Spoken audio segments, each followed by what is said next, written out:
Welcome to the Black American channel of the free and the brave.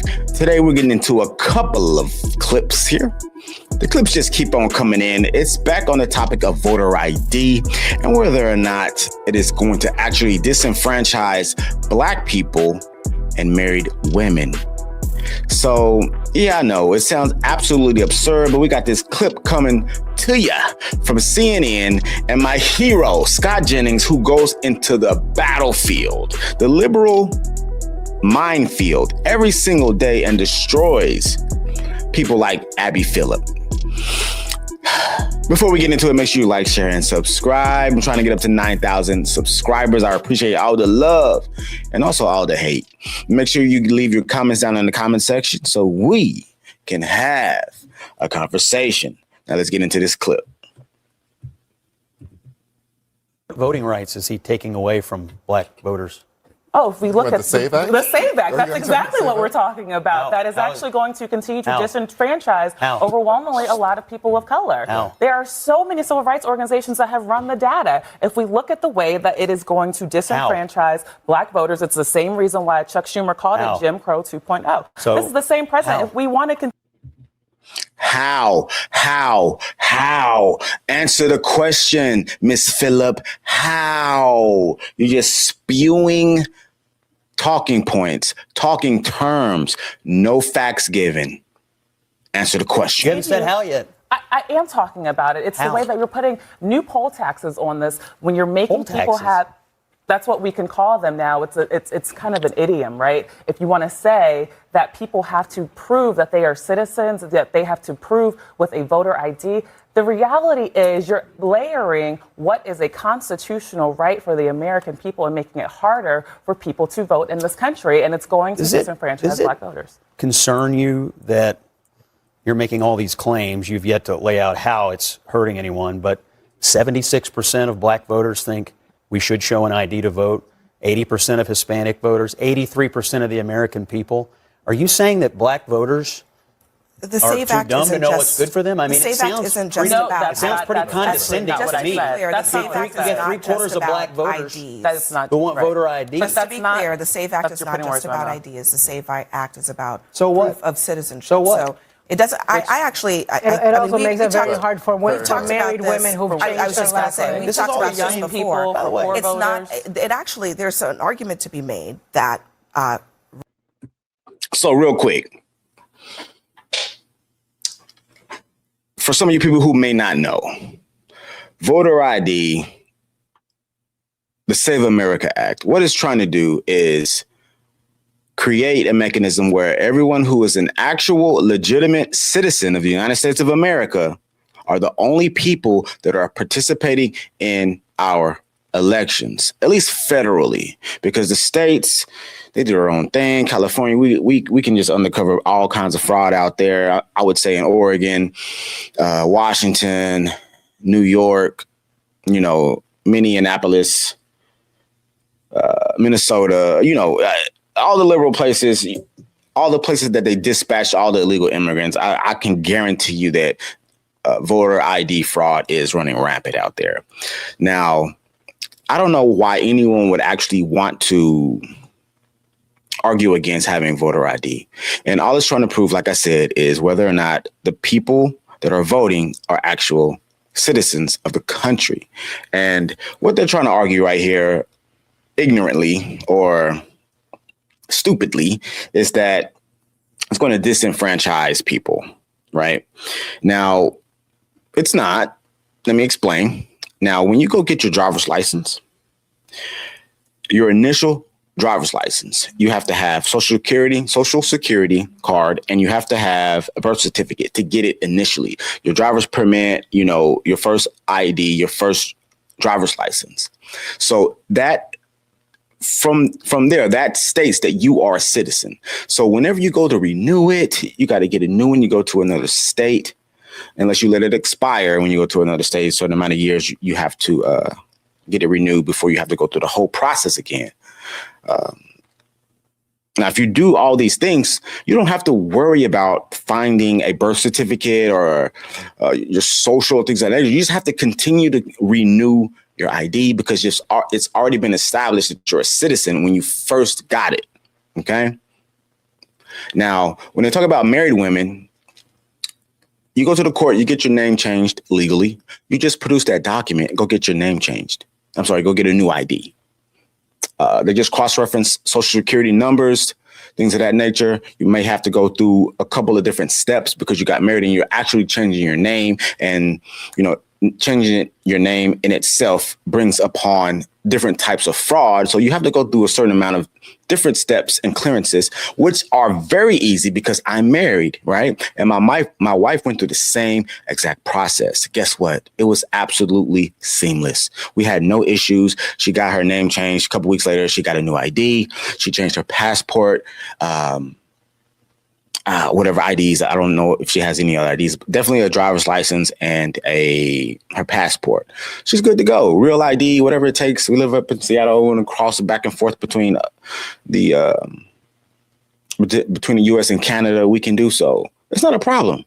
She went and voted for Trump with no problem. If that was going to be a problem, don't you think women would have been saying something decades ago? Because women have been getting married and changing their name for a long time. So it's absolutely insane that they're bringing up these points, brought up a poll tax, which is actually an idiom. No, it's actually idiocy because it's not a poll tax. And for you to say that you have to have voter ID and try to insinuate that it is an additional cost on an individual when it's not. You have to have an ID, period, to drive, to go to the bar, to buy alcohol in a store, to get on a plane, to so many things in life, to get SNAP benefits, Section 8, to get any type of benefits, you have to produce an ID. And if you are a citizen, it won't have the, it won't say that you aren't, because when you're not a citizen and you do get ID or a driver's license, whether or not you're here on a visa or whatever the case may have you, it will definitely indicate whether or not you are a citizen or not. And if you're not a citizen, you can't register to vote. It's really easy. I don't know why anyone will argue this. I'm not even going to get all riled up again because I did get a little feisty in my previous video when I talked about Democrats thinking that Black people are too dumb, too ignorant, and just too incapable of getting an ID and, utilizing certain things like the internet or GPS to go find where the DMV is. It's absolutely insane. I got to talk about it again because I found this other clip. Let's get right back into it because I am talking too much. Red state voters, women, poor white voters could be just as... I know, you think they're dumb too, don't you? Young voters. That's the thing. Nobody I hear these arguments. I've heard Democrats all week long. No, please don't. No, you listen. There's a deflection from talking about Donald Trump's racism. I'm actually there. So Scott right here is trying to say that the Democrats think that Black people, even rural white people, which Abby Phillip talked about here, are too dumb to get voter ID because apparently if you don't have an ID and you need to get an ID, she's trying to say that people don't have access to their birth certificates. They can't get access to their social security numbers, things of that nature. When, oh my God, do you know how easy it is to get these things? And let me tell you some anecdotal experience here. I moved to another state, right? And I didn't renew my credentials like I should. And when I moved to the state, after a few years, I moved to a different residence, right? And in that move, I lost all my credentials. I had them all in a box. Somehow that box came up missing. I had a driver's license, an ID, passport, birth certificate, all these things. I lost everything. So I'm moving around like an illegal, they might deport your boy or something because I ain't got no papers. So I reached back to my home state and I ordered a birth certificate. And then from there, I was able to get a social security number. So I got those two things. It took a couple weeks. And then I was able to go and it had been so long and I didn't have a car. I was using public transportation. I had to go to the DMV. I had to take a driver's driver's test and go drive around like I was 16 again and show them I could drive and all this kind of stuff, right? But I was able to get my credentials. I got my driver's license, ultimately got my passport again, and I got everything I needed. So, and then in the process of needing those things, I got my birth certificate and my social. So I got 4 things right there. And I was good. It is not that difficult. It doesn't even cost that much money. I think my birth certificate was maybe like $5. Social, I think it didn't cost anything. So what are we talking about here? We're talking about getting ID is essential to moving around and living in the United States of America, your country. It is not a poll tax. It is not an inconvenience. It's something that you have to have anyway. So why not, when you go vote, you produce something that shows you are an actual citizen of the country, something that you should absolutely be proud of. Let's go. You should be thinking about your constituents or your I think they're smart enough to figure out how to register to vote. Abby. Hold on. Most Americans don't have a passport. Many Americans don't have access to their birth certificate. Many women, a majority of women who change their names for marriage have to provide additional proof that they've changed their legal names in order to register to vote. I have heard Democrats Scott, why make don't these you same actually arguments. respond to the substance of what I'm saying? I am. And as the substance opposed is to making this about something that it's not. You're saying, it's not just about voter ID. married it's women, also about black who has voters, access and rural people are too stupid to figure out how to register to vote. No, that's not. That is not what Democrats she are making this argument all the time. It's crazy. That is not what she said. Let me offer the proof. Figure out how to vote? Let me offer the proof. Whoa. I believe that's exactly what they're trying to say, because what other reason could they possibly give besides these people are just too stupid or too ignorant to know how to go get an ID? I just laid out the process from my personal experience of how easy it was for me to go get an ID. And please go back and watch my previous video talking about Democrats think that Black people are too dumb to get an ID. I'm going to link that in the description, and also it's going to be at the end screen of this video, so you can go ahead and check that one out. I give a little bit more detail, few more experiences, and information on that video. Now, also, 76% of Black people agree with voter ID. 80% of Hispanics agree with voter ID, and 83% of the country thinks that we should have voter ID when we vote. What are we arguing about? We've gotten to the point to where politicians and these idiotic political shows don't even listen to the American people. It's kind of infuriating, because we're asking for something and then you get on a nationally broadcasted television show and absolutely are the antithesis. You're the opposite. The opposite of what we're asking for. Blows my mind. We had Chuck Schumer, lifelong Democrat, in the 90s, said everyone should have ID, Social Security, to vote. All of a sudden, those same things that he argued for, he's arguing against and saying it's Jim Crow 2.0. Absolutely insulting to me, and should be insulting to the rest of the Black community.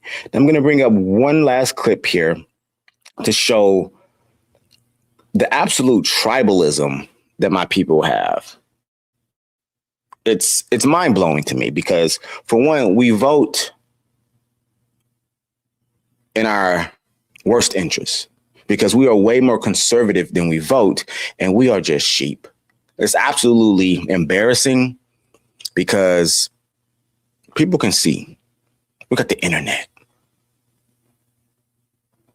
They can see us now. It's not what they heard or what they've read. Everybody can see our ignorance, our stupidity, our tribalism, our tendency to take up for the most unsavory individuals in our community just because we share the same skin color. It's disgusting, and we need to relinquish that ideology. Now, let's get into this clip, and I'm going to show you how ignorant it is in real life. Let's go. Let me remove that one, and we're going to add this one. And the quote is, no matter how decent they are, no matter their reasons, the 11 million who broke these laws should be held accountable. Who said it? Donald Trump. Donald Trump said that. Why do you say Donald Trump? He's a racist. That's what he do. On a scale from 1 to 10 on that quote of being extreme, how extreme is that quote? 10. 10. That was Barack Obama in 2010. It's shocking to think that he would say something like that, especially seeing how he's my race, but that is his opinion. This politician is speaking about illegal immigrants. Sorry about that, but you see what I'm saying? Tribalism. Now, I love it when they do these blind reacts where they say, hey, I'm going to read a quote, and then you just give me your best educated guess on who said it. When he said 11 million immigrants should be held accountable for breaking into our country illegally, automatically Donald Trump.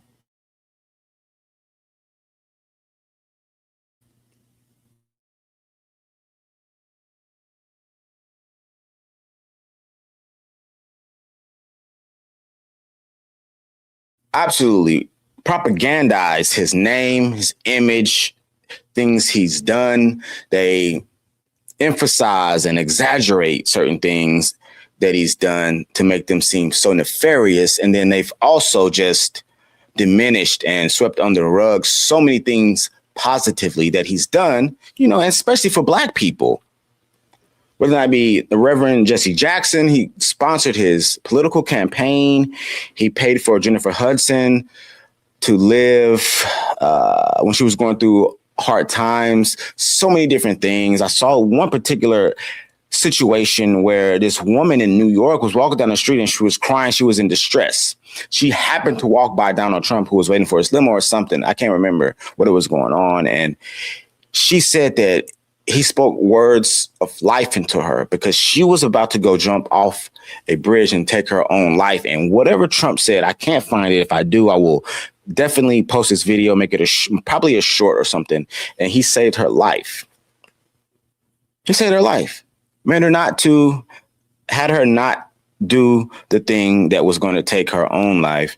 And, that's just something that would just go unsaid. We got the internet now, so I just came across that particular thing. It was a Black woman, of course, and she was hysterical, and she was just saying how much of a good man he is. We don't talk about that. It's crazy how much that the left actually demonizes this one man in comparison to the most heinous individual in modern history of, the small mustache man.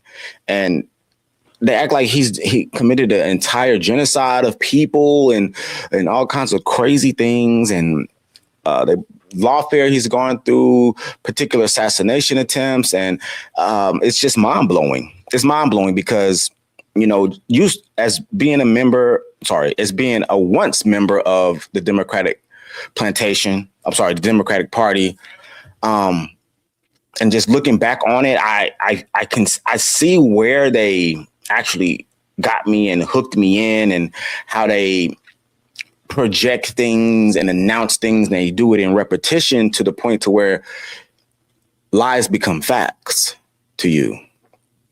And once I finally realized that I wanted to know more about the opposing side, and I was just like, let me just go see what's going on over here. Let me educate myself, research and check out different pundits and different advocates of the opposite side, and, just independent journalists and, podcasters, YouTubers, things of that nature. And I was just like, hey, I was raised this way, but the way I vote goes absolutely against everything I was raised. How did they capture us like that? How did they lasso the Black community, the Black mind like that? And, it was tough coming out of my world views and changing my worldviews, especially since we're 92, 93% at the time, maybe more, we were wrapped up in the Democratic Party. So breaking from that, it's not easy as a black man. When I hear the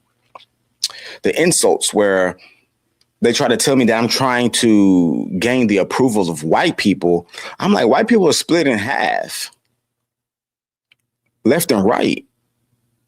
So if I'm trying to gain the approval of white people, I might as well just stay on the left and gain the approval from them, because they are the ones who are trying to cater to us. Like specifically, the Republican side, they cater to everyone. And that's what I like.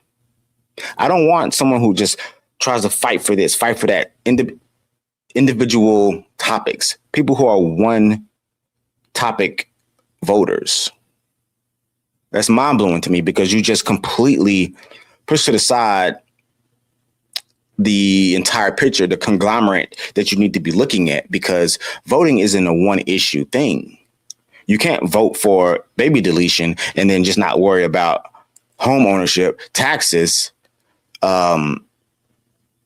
climate, if you're into that kind, whatever the case may be. I don't know why I said climate. I don't fuck with that shit. But like, you got to think about the entire picture, not just one thing. And that's what I really love about the Republican Party, is that, you know, they accept everybody, unlike the left. The left only accepts you if you think like them. They speak and preach diversity, but they only accept diversity of skin color. They do not accept diversity of thought. And once I realized that, I had to get away, and I've had the greatest time of my life being on the right. So loving, accepting, and I've become way more happier. My mentality for life and people is way more positive. It makes you way more responsible, way more dedicated and loving. You want family. You love your country. I used to hate the country. I was like, oh, I don't know if I want to have kids. And like, you know, I was F the police and all this kind of stuff. And it's like, I see cops are like, what's up? Thank you for taking care of us. You know, you learn how to live life when you're on the right. The left is so defiant and anti everything. And they live in a perpetual state of anxiety. That's why they're all on antidepressants and all kinds of drugs, trying to keep their mentality, their mindset on a certain level. And that's why they're so on edge all the time, because they're unstable with drugs, whether or not it be narcotics or weeds and whatever else they're taking, or just be prescribed drugs. Like, I've been in these circles with these artists and these, the left, the types, the colored hair, the nose rings, because I am a fashion designer. I've been in that world. I am an artist as well. I've seen it firsthand. And it's like, man, you on drugs too? You on what you on? And then it's kind of get to the point where they're just kind of in a competition to see who has the most issues. They're all broke. Like, I came to the left, like, I don't have to worry about paying for friends anymore. Like, we got money over here because we have responsibility and we take care of those responsibilities. Like, the mindset changes when you come over here. And I've said this before. I just really want to become a positive advocate for people who want to think for themselves. And I'm going to never say, I want you to vote right. I just want you to think for yourselves. And once you do that and you decide you still want to be on the left, that's you. But just open your eyes and take in both sides of the equation. And then you decide, because most of the time people never dive in to the other side and do it with trying to find true meaning from it. Maybe like, oh, let me look over here. Oh, no. Or they look into something very superficial on the top without really diving in. I dove in for like a year or two, and I was like, these are my people. I'm sorry. The way I was raised wasn't right. Don't get me wrong. I was raised right, but I was raised to vote against the way I was raised, if that makes sense. Now, voter ID. What do you think about it? I went on a huge tangent, but what do you think about it? Do you think black people can't get their ID? We're too dumb, too poor. Rural people, are they too far out there in the sticks? They can't get their ID either. Do you think it's a poll tax? I mean, most of the country wants this to happen. So why are these people, these pundits, saying it's Jim Crow 2.0? Absolutely wild and insane. Leave your comments down in the comment section. I definitely want to have a conversation about this. Make sure you like, share, and subscribe. I'm trying to get up to 9,000 subscribers, and I appreciate every single one of you. Until next time, this is the Black American channel of the free and the brave.